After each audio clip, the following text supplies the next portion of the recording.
About 5 seconds have passed, maybe a little less than that, and 200 tons of concrete were already poured around the world.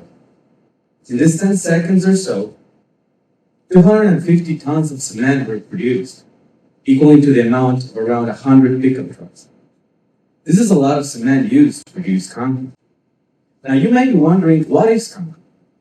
Well, concrete is a mixture of cement, rock, sand, and water. If you take a look at the amount of water used to produce concrete, and the staggering 2.5 billion cubic yards were used in 2018 alone.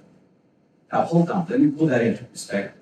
This is the amount falling down the Niagara Falls for 9 days straight, and it is water that you and I could be drinking.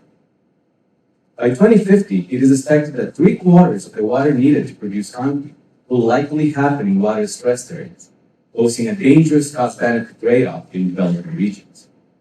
So, what is the solution? Well, given the fact that 40% of the population lives within 60 miles of the coast, that is 3 billion people, why don't we take non-drinkable water such as seawater in production of concrete? Now, certain salts present in seawater may cause damage to concrete. If I take cement and I mix it with seawater, will I see any deterioration on the mechanical properties of concrete itself? In order to answer these questions, I have developed a method to synthesize the basic building blocks of concrete. Then, I have exposed them to seawater and I have tested mechanical properties using a method called nanoindentation. This method allows to measure the stiffness of these building blocks and ultimately of concrete. We can picture it in this way. If you take your finger and you poke jelly or glass, you're going to have an idea of the different properties of these materials. The same thing applies here, but at a nanoscale. We can idealize a nanometer in this way.